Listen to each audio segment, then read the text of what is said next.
मेरी मदद करो। ये आवाज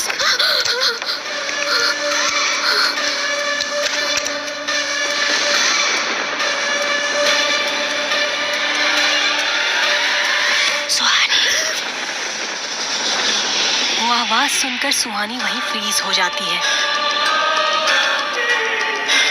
अगले ही पल वो आवाज दरवाजे की तरफ से आती है तो सुहानी दरवाजे की तरफ मुड़ती है और आगे बढ़ने लगती है।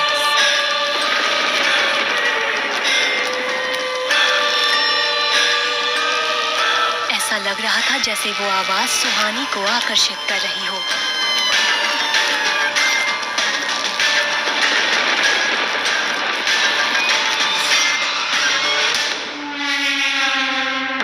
छूते ही सुहानी होश में आ जाती है और हैरानी से अपने आसपास देखने लगती है। तो उसे समझ नहीं आ रहा था कि वो यहाँ कैसे आ गई। इतनी रात को कहाँ जा रही थी? मैं वो तुम लड़कियों को समझ नहीं आता क्या? मैं कहीं नहीं जा रही थी, वो एक आवाज आई और सुहानी की ऐसी हालत देखकर वार्डन के चेहरे के भाव बदल जाते हैं। पता नहीं मेरे साथ क्या हो रहा है। ठीक है, तुम जाओ अपने कमरे में जाकर सो जाओ।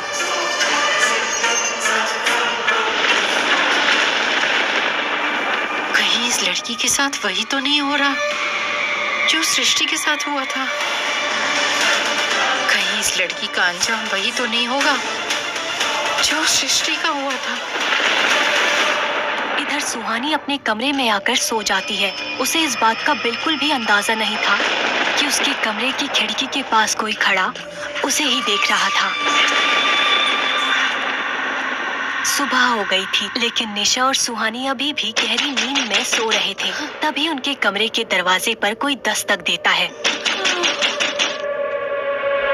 और वो उठकर दरवाजा खोलती है। सुहानी, तुमसे कोई मिलने आया है। मुझसे? आओ। वो सोच में पड़ जाती है क्योंकि उसके पहचान का कोई भी इंसान शिमला में नहीं रहता था, तो उससे मिलने कौन आ सकता था। चलो, सोच क्या रही हो? सुहानी भी वार्डन के पीछे पीछे हॉस्टल के गार्डन की तरफ बढ़ने लगती है। वहाँ पुलिस आई हुई थी। पुलिस को देखकर सुहानी चौंक जाती है। सुहानी शर्मा आपका नाम है? Yes sir. कल रात पुराने रोड के पास हमें एक लाश मिली थी और क्राइम लोकेशन के पास हमें ये आईडी कार्ड मिला है। चेक कीजिए, आप ही का है ना? अगर ये आपका है तो वहाँ पहुंचा कैसे? एक बात बताइए, परसों रात आप कहाँ थी? इंस्पेक्टर की आंखों में सुहानी के लिए शक था, लेकिन वो खुद को संभालते हुए कहती है, परसों रात में उस पुराने रोड से आई थी, शायद तभी आईडी कार्ड वहाँ गिर गया होगा। लेकिन परसों रात में 9:30 बजे हॉस्टल में ही थी। आप चाहे तो मेरी वार्डन मैम से पूछ लीजिए। जी सर, परसों रात 9:30 बजे से ये हॉस्टल में ही थी। परसों रात जब आप आ रही थी तो रास्ते में कुछ अजीब सा नोटिस किया?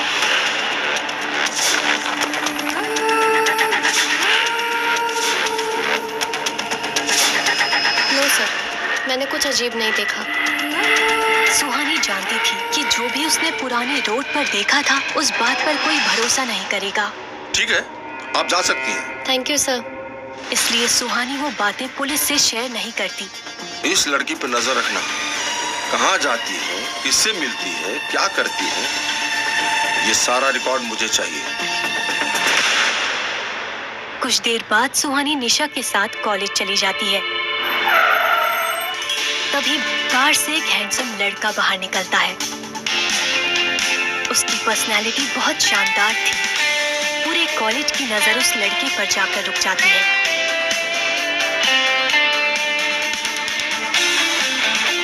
सुहानी, निशा और विवेक भी उसे ही देख रहे थे, लेकिन वो लड़का बिना किसी पर ध्यान दिए सीधे कॉलेज के अंदर चला जाता है। उसके जाने के बाद सारी लड़कियां उसके बारे में बातें करने लगती हैं, लेकिन कोई था जो उस लड़के को देखकर खुश नहीं था। निशा, ये लड़का कौन है? इस पे ध्यान ना दो तो ही अच्छा है। ये हमारे कॉलेज के प्रोफेसर हैं, मिस्टर युवराज दीवान। इनके पापा कॉलेज के ट्रस्टी हैं, मिस्टर यशवंत दीवान। वैसे तो सर एक बिजनेसमैन है, लेकिन पढ़ाना इनकी हॉबी है। इसलिए कॉलेज में पढ़ाने आ जाते हैं। लेकिन निशा इतना क्यों चिढ़ रही है युवराज सर से? हम कॉलेज अटेंड कर लें या फिर तुम दोनों को बकवासी करनी है? देखते हुए आगे कुछ नहीं कहते। सुहानी अपनी कुछ पर्सनल रीजंस की वजह से 3 महीने लेट कॉलेज आई थी। वो इस बात से बिल्कुल अनजान थी कि 3 महीने पहले यहाँ क्या हुआ था। कुछ ही देर में वहाँ किसी के तेज कदमों की आहट सुनाई देती है। अरे सब लोग इतने घबरा क्यों गए? अगर तू चाहती है कि तुझे इस कॉलेज से ना निकाला जाए तो अगले 1 घंटे तक ना एकदम चुप रहो, शांत। क्यों? अरे क्यों क्या? अरे क्या तुम? इससे पहले विवेक इस बात का जवाब दे पाता, गुड मॉर्निंग सर। प्लीज।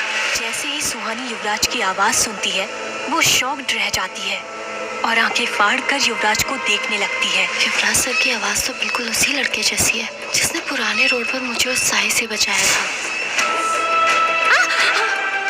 डरो मत, मेरे साथ चलो। युवराज की हाइट और कद काठी बिल्कुल उस लड़के के जैसी ही थी। लेकिन ऐसा कैसे हो सकता है? युवराज सर आधी रात को उस हॉन्टेड प्लेस पर क्यों जाएंगे? सुहानी यही सब सोच रही थी कि तभी युवराज स्ट्रिक्टली कहता है,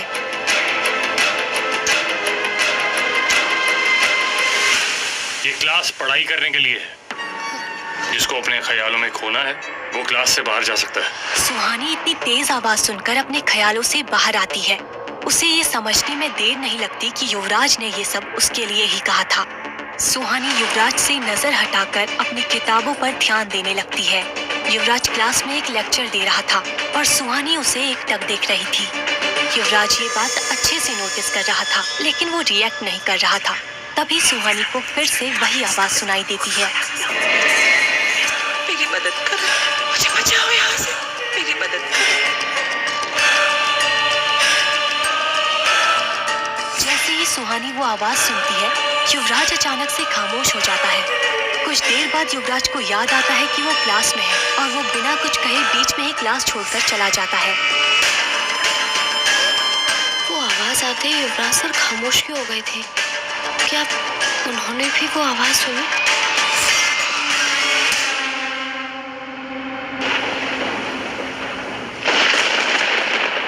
क्या हुआ निशा, तेरा सुबह से इतना मूड ऑफ क्यों है?